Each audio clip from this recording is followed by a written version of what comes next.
And we're live. Ursula, welcome to the Sustainable Act podcast. Happy to be here. This is so exciting. So we have a really fun episode planned. We'll start off with the fun, exciting announcement. I'm going to say fun a lot because that's like the theme we're going for. But do you want to say it or should I? You can say it. So Ursula is officially a part of the Sustainable Act Collective team as the creative director. And I'm just so excited to have you on board and take this work that we're doing to the next level this year. There's a lot of changes, a lot of new things. So I'm so happy that you're joining me. And, you know, I'm excited for this episode too, to get to know you, or to have our audience get to know you. We do have a video podcast, which I think we're hoping to actually make this podcast turn into a video podcast going forward. So Ursula, you're going to be helping a lot with that. You're an amazing, talented, and skilled videographer, editor, like master of all things. Thanks. Yeah. So maybe let's start by getting to know you. So, you know, those that haven't been following us for long, or maybe this is like a first time they're listening to the Sustainable Act. I know you've been a big supporter of the Sustainable Act, you know, for a long time. But you also have your own page that you started too, right? A few years ago? Yeah, I started Zero Waste Cult in 2019. It's been dead for a little while. I haven't posted in there, but I'm still passionate about sustainability. Yeah. So what made you start Zero Waste Cult? In 2019 was when I found out what zero waste was, and I did a lot of research about it. I decided to try to change my lifestyle. And I actually started the page because the account wasn't taken. Like, I could have that username. So I was like, this is a sign. I'll start. So yeah, I just wanted to share the journey because it was something new and exciting to me. And I was also very worried about climate change and everything. So I wanted to have a platform to talk about it and feel like I was doing something besides just changing my lifestyle. Yeah, no, it's awesome. And I've been following it for a long time too. And like seeing your zero waste journey, it's been super inspiring. And I remember during COVID, I tried to also take some challenges of like going zero waste in certain aspects. And it's hard. It's challenging, especially because sometimes you have to pay for things up front too, to be able to adopt that. But then it does save you a lot of money down the road. And it's all about like learning and unlearning what we're used to, right? Yeah. I think with any lifestyle change, you just have to take it in like little steps. So you're also prepared for those costs once you come across them. But in the end, it's worth it. Yeah. So you're currently zero waste or low waste, or how would you describe your like current lifestyle? I would say low waste. In the beginning, I would describe as zero waste, but I felt like I went a little bit too crazy because it's just when you're going into that world and you think, oh, I need to be perfect with everything. Yeah. And now I am aware of my waste and I try to make the best choice that I can, but I'm also taking it easy on myself. And I think that's a good point you bring up because it's healthy, it's sustainable. When we talk about the word sustainability, it means, you know, something that will last long term, and that includes our habits, our life too. I remember like personally when I was trying to go low waste, I don't think I ever got to a point being zero waste, but I think I started getting close when I lived alone. I was able to really look at, you know, what I'm using, and it's when I got a dog when all of that started to change, because suddenly I had to purchase things like paper towel, which I hadn't purchased in a long time, and you know, having to use like the poop bags, that was like another thing. Like I used compostable bags, but I know that in the like when we can't actually compost poop, dog poop. I learned that too recently. Oh, really? I thought you could. I used to put in the green bin, but I found out actually recently that it needs to go into the landfill box. So it's like, it's like, yeah, some parts it's like, you know, it's really tough to like, I guess, be, accepting of like certain things of your life, and that you can't be perfect, and that's not sustainable either. But it is a lot of pressure, and living alone is much easier to make lifestyle changes because you're not depending on anyone. And like if you mess up, it's fine, it's just you. And if you want to try something completely random that's probably like not gonna end up good, it's just like you're the only one suffering kind of thing. That's absolutely right. I think as soon as you like, especially living in a family or like with the partner or with the dog, there's a lot of other elements. I can't imagine like having a child and like having to deal with all that too. So no, that's a really great lesson. I think there's gonna be a lot of lessons in this episode. I feel it's a good one where it's okay not to be perfect. Actually, it's not really healthy to strive for that perfectness and being completely zero waste. But as long as you're making a conscious effort, that's what matters, right? Yeah. Let's talk about your background because I mentioned you're an amazing videographer and editor. Like, do you want to talk a little bit about your background, like how you got into like the film and creative space? And I grew up in Brazil. And when I was in high school, YouTube was a huge thing. Yeah. And I decided to create my own channel, which I had like daily vlogs for 2 or 3 years. And I did like weekly videos. It didn't go anywhere, but I liked the process of like planning something and then filming and then editing. And I decided to come to Canada to study film. And that's where I met you. Yeah. And did a 2-year program and then focused on editing. Been working with editing for a while now. And sustainability came unrelated to film. It was just like something that I was interested in. After uni, I became vegan because I was like, this is no stress with university anymore. Let's add this new thing to try out. And because of the veganism, I talked with friends, and then eventually zero waste came into my life. Also, if you hear a little bit like pitter patter in the background, that's my dog, Chloe, who she's just wandering around the condo. So apologies. That's awesome. So you said that, like, when did you go vegan again? It was after uni. Okay. So what sparked that? And were you like vegetarian before? Were you eating meat before? Like, what was life like before, and then the process going vegan? For a while, I didn't eat red meat, and it was mostly just for health. And then I became a pescatarian, and then a vegetarian. And then my friend went vegan, and you also are vegan. And then after uni, I was like, I can try it out. The only thing that I still liked of a non-vegan diet was cheese. And I was like, I can probably live without cheese. Yeah. So then I decided to try it out and watched a lot of documentaries. Sorry. Come here. No, come here. Okay, everybody, this is Chloe. Say hi. Hi, everybody. So the cheese part was hard too. Yeah.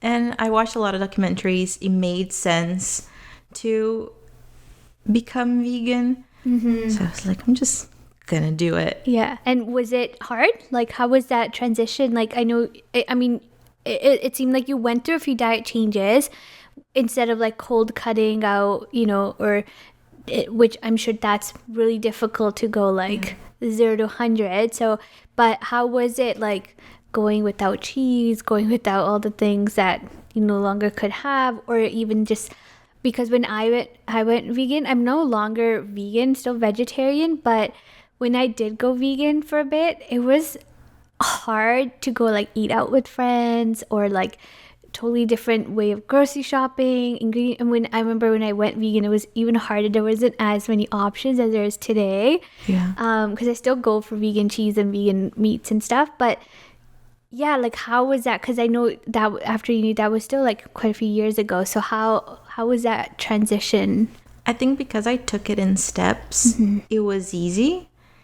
it was literally just the cheese that I missed. I used to eat a lot of eggs in uni because it was just fast, but I ate so much of it that by the end of it, I didn't like eggs anymore. Oh, nice. So Yeah. that was easy. Now going out, it's so easy to find. There's at least like 1 or 2 vegan options in every restaurant. Yeah.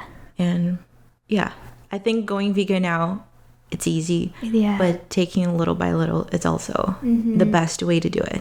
Yeah, no, that's great, like, advice too for anyone that's like thinking about it, or with anything, any habits. It's like you habit stack, you like, go step by step. And you're so right, because I remember even I think when I went vegan, I was what year, like 2017, maybe 2016.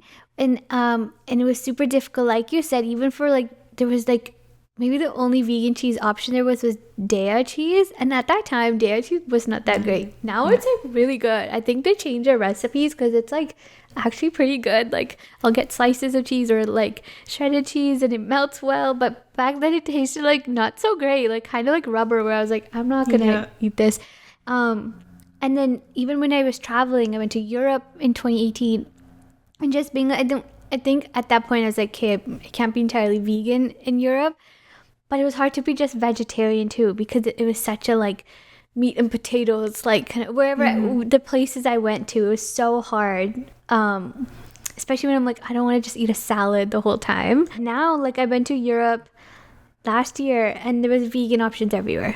Like even small cities. And it was like so cool to see how much the world has changed. And I think people are starting to embrace veganism, vegetarianism, which is really, really cool to see. Yeah. I saw someone doing a video about Veganuary, and it was like ways for you to like cheat.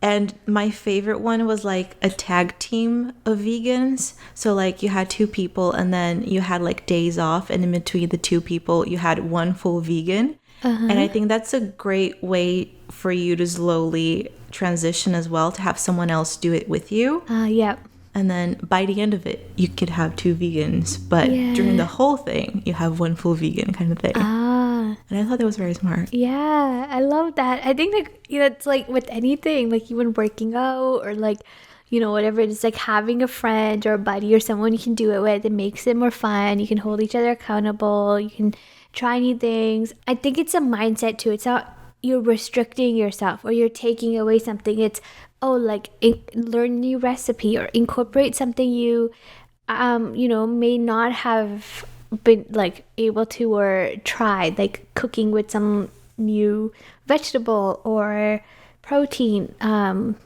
That's something that I truly like when I went vegan, because before that I was still a student, and I would just eat, like, I'm not joking, like those pizza pockets, like microwavable. Yeah. That was my diet. It was so bad. I knew I was gaining weight. I knew I was just feeling like I was crashing all the time, because I was like you said, you were eating eggs a lot in university. I was eating microwavable pizza pockets, which I'm sure like a lot of students may relate to that, like student diet. But it was, I think, a point where I was like, oh, this is bad for me. Like, this is not good. I'm not eating vegetables. I'm not eating anything fresh. And let me try to go vegan. And for me, it was like, I wanted to be healthier, and that's kind of why I went vegan. But it also allowed me to learn to cook new meals, like, and it became so therapeutic, just cooking myself and experimenting with, again, different foods that I wouldn't have felt maybe comfortable, like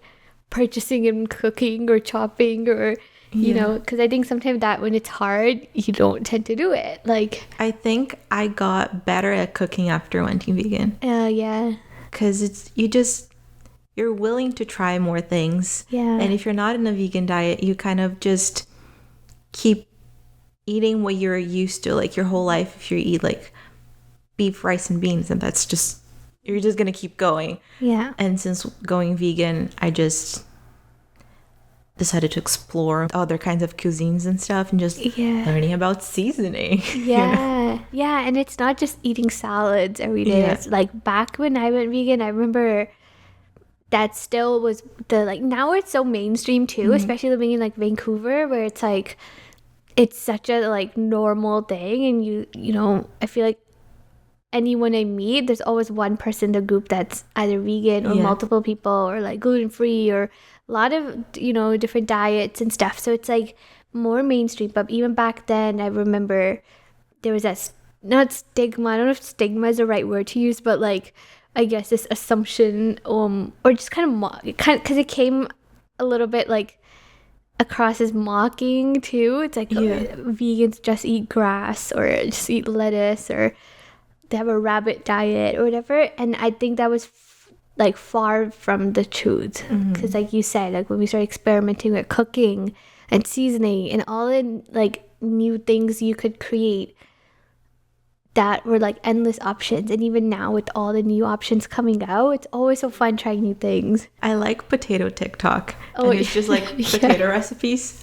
Love it. I love potatoes too. Who doesn't love potatoes? If you don't love potatoes, that's alarming. Yeah, I know all the how to make them crispy or so how was the like experience, like because you recently went back to Brazil for like Christmas break, kind of like, you know, like a couple months, right, you said? Yeah.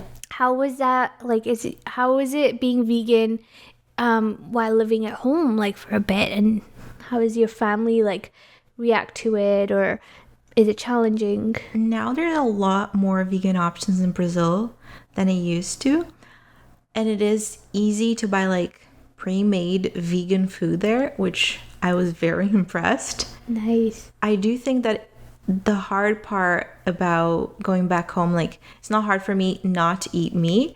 It is harder to have the diet that I normally have here just because I'm not the one cooking. So I think my overall diet is not as nutritious, but I don't think it's hard to stay vegan there. I think people are learning more about veganism there too. I have another friend who's vegan, so we are always finding restaurants with vegan options because it's like 2 people in the group, so you have to have something. That's really good to hear. So it's so cool to see like you know, places around the world, it's just becoming more normal to be or have vegan options. They just don't have vegan pizza, which every time that I come back to Canada, the first thing I order is vegan pizza. And they have vegan cheese. And it's so good. But no pizzeria has vegan pizza. Is it like the dough, or is it something else that's making it non-vegan? Like, you would have to take out the cheese. Yeah. And it's just like the boring pizzas that you can make fully vegan, you know? Right. Like you could make something a bit tastier, you know? Yeah. So what is your favorite vegan meal that like either you have made or have bought? Like what's your favorite go-to? Or if I'm trying to impress someone with my cooking, I normally make gnocchi with like a mushroom sauce. I've had it and it's so good. That's like my go-to. I want to impress people with my vegan cooking. But like for myself, I'd say I live off potatoes, like baked potatoes, because it's easy and it's so good, and you can put like with hummus or avocados, and it's just so good. It's simple but so good. How do you feel about like eating out, even when you get a vegan meal, but knowing that there's cross like contact with other foods? I think for me it's fine.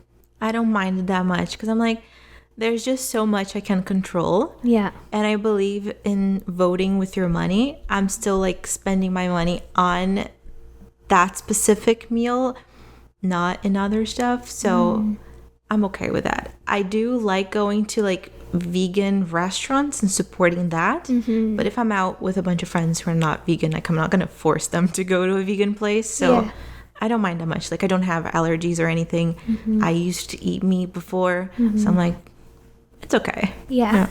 I loved what you said about, you know, you vote with your money and stuff. And I think for people trying to go plant-based, that's a really good reason to, even if, you know, a certain restaurants are like, there's something a lot I've heard about, like, well, they're already making it, or well, you know, what's one more meal?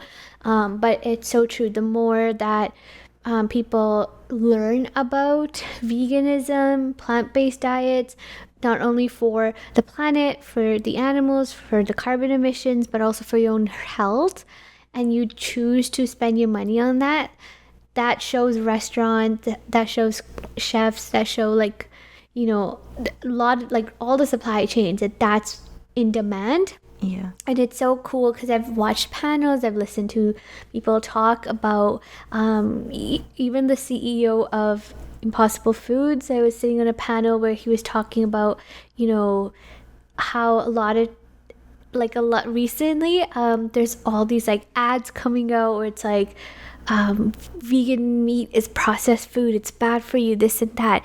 And it's so interesting because the people creating these ads are the like animal industry, the meat industry, to push that narrative onto people, because a lot of people then started to react to like, oh well, it's actually bad, but it's like, it is so much healthier. Like science is there, you can research about it, but meat is also bad for you. it's awful. Do your research. You know, it's like they're gonna feed different narratives because that's, you know, what they're gonna do. But you're the consumer. You have, like you said, vote with your money. I love that. Yeah.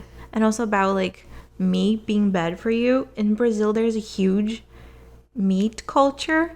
Like you basically are gonna eat meat every day, and there's like, it's the main thing in our meals, you know? And growing up, I used to eat a lot of meat, and my dad also didn't like chicken, so it was mostly red meat that we ate. And because of like diet and genetics, when I was 16, I had high cholesterol and high blood pressure, and I had to take medication for it. Wow. Ever since going vegan, I stopped everything because of the diet change, it was solved. So I mean, it's the meat. Yeah. You know? No, and that's so, like, you know, obviously I'm sorry that you had to go through that, but also such a cool eye-opening experience, because I've heard that too from so many people that had to cut out red meat or cut out meat entirely because for their like cholesterol or other like health issues, and going plant-based has significantly like improved their you know, health. And also just, yeah, like once you start learning about it too, like I will never go for meat ever, because I think even ethically I'm just like, I can't do it, not even if I'm ever, I don't think I've ever been curious. I've never been, because again, like I never had meat. So it's so interesting talking to someone that transitioned from eating meat all their life to going vegan, and then someone that like just never has had meat but never is interested. Because I know a lot of people grew up vegetarian that then chose to go eat meat. Again, do what you need to, but yeah, it's just like, all the science is there, the information's there, also ethically, also for climate justice, like all the things. It just, yeah, go plant-based. I do think that veganism, it's the best thing one individual can do to help with climate change. Even like with me being vegan and zero waste, I would say veganism is the most impactful thing that you can do. That's a great point. And they reminded me of, like, we went to an event this week. This episode won't be out for a little while, but currently when we're recording this, we went to an event, and it was a screening of this film called Interceptors, who shout out to the people that are in this film and the people that made the film. So, you know, just like eye-opening, like such a cool story about fighting food waste in Vancouver. And also just that aspect too, like I think, you know, kind of what you're talking about, the impact, but also looking at like food justice and like, you know, who has access to these foods and how much food we're wasting, and just everything with, like, even back to your point about vote with your money, like, you know, who are we supporting, and whether it's what we eat, what we buy. That documentary was so good. I've been researching a lot about food waste because it is ridiculous that we produce so much food and so much of it goes to waste, and a lot of people need that food. So it's so interesting to see how someone looked at that and found a solution. Like, it's not perfect, it needs to be done in a higher scale, but they're helping so many people and the food is delicious. So I left feeling very inspired. Yeah, I felt the same. I think it was such a really, really great experience being in that room full of like the people, the chefs, the organizers behind those community initiatives, and hopefully we can have them on the show or just like sort of feature their work more on our page. But yeah, like I think it's such a great if for those that are not aware, but it's a film called Interceptors. It's available online. You can just search it up. Telus Originals documentary. You can watch it for free. We highly recommend it. Or check out like if there's community screenings near you, because it's something everybody should watch. It talks about all the things around food waste, the different sort of like issues around social justice, around access to food, like food security, and the corporate greed, and how much we're seeing like these massive chains and stores and restaurants just throw out like thousands and thousands of tons of food every day that's perfectly good food, all in the name of this is a liability, which is not true. Yeah. And they're not even composting it. It just goes into landfill, which is just hurts me just thinking about it, because that's all producing methane, that's producing CO2. Also, all the resources that went into producing that food in the first place, the labor as well. And in a time where, I shared this on Instagram too, it's like in a time where food is like, we're in this like, inflation, like rising inflation, where like people cannot even afford groceries and people are starving. I personally feel so like, I'm sure we all do, but like I buy a few things and my grocery bill is like $50 for like 3 things or something. It's insane, like just for basic essentials. Yet these corporations can get away with just dumping tons and tons and tons of food into landfill every single day. And I think it's just like a lot. I don't know if we wanted to unpack that, but it's been on my mind all week since we watched that film, and I know like want to try to do more about it. And I think part of that is just talking about it, like what we're doing right now, and share with people to just think about your personal actions, but also vote with your money. Where are you putting your money? And also go vote, like get involved, send your local like MLAs or county or wherever you're in the world, send them letters, take action that way, so that there's policies in place, and they shouldn't get away with this. I saw on TikTok in the beginning of this year, there were some farmers doing potato day because they also can't sell like imperfect produce. So they would get like, I think it was 2 or 3 farmers that would post online, be like, it's potato day, you can come to this farm, it's for free, and you get as many potatoes as you want. And it was like literally so much. And then people just like filling their cars with potatoes for free because they couldn't sell anything because the supermarkets wouldn't take it. And on top of that, the supermarkets still throw stuff out because they don't sell everything. Where was that? I think it was Langley. We should go hit it up for all the potatoes. No, but that's a good point, because even at the event, in the panel, they're talking about like, or somebody was saying that, grocery stores, supermarkets, they buy tons of food because it's that like the optic of like having this full shelf, even though they're not gonna probably sell that much stuff, or having produce that is there year round, even though it's not in season, but it has to be like full and like look pretty, and like anything that's bad.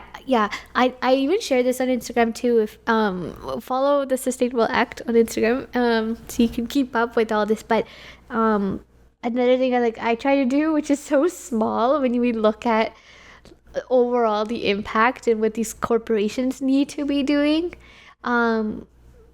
But like I'll always go for the imperfect bananas. I'll always try to take like what, because if I know I'm gonna use it right away, the single bananas and I like do all that too. yeah, and it's like because I know I worked in produce. That was my first job, was working in a grocery store, and I worked in produce, and it's unfortunate. And my sister, who worked in bakery too, has had to throw out like so much freshly like perfect bread and baked goods, and it's like if it doesn't look good or it just didn't get sold. But it's like that's great that we're doing that, but that's like not even 0.00001% of I think helping. Not to say that people shouldn't do their own like personal action, but I think there's power in, again, voting and like sending letters and trying to fight for that policy change, so that they don't even have to, like, these corporations don't even have to pay to throw out all this food. Yeah.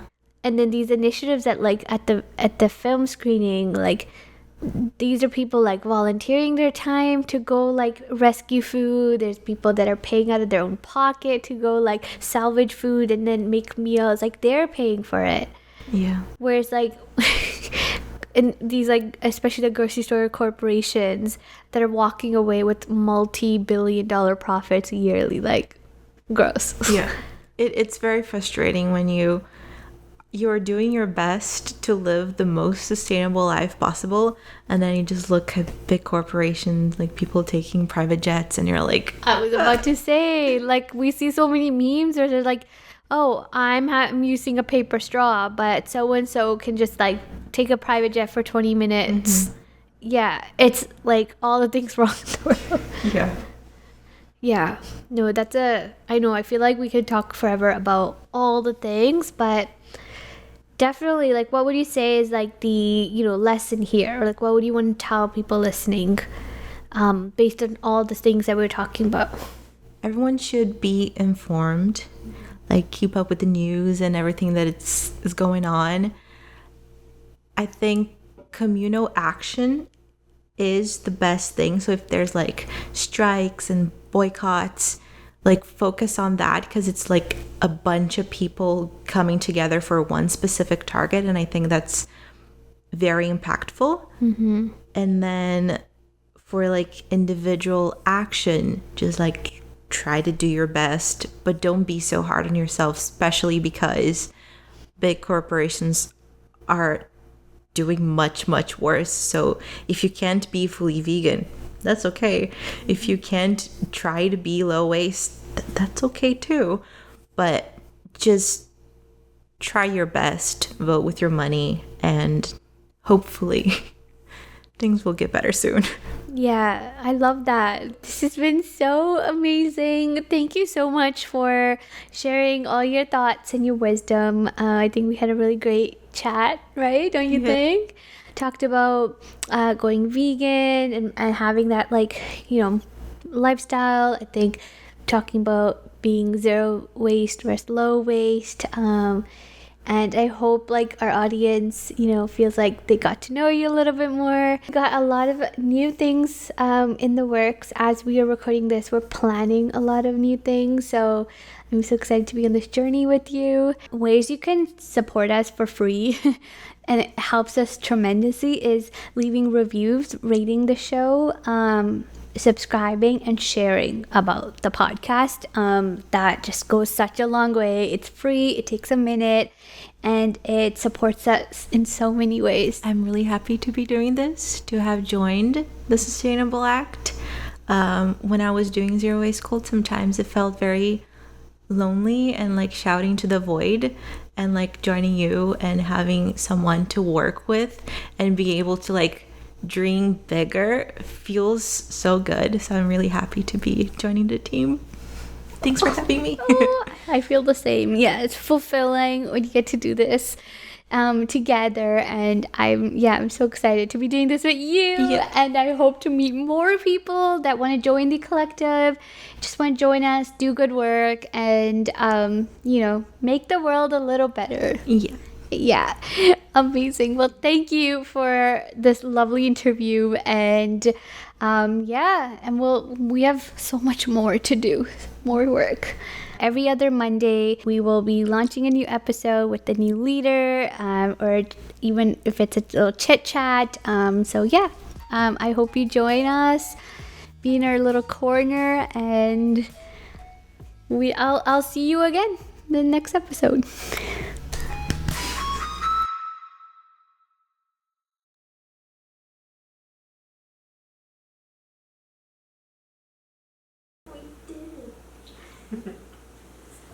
And everything worked.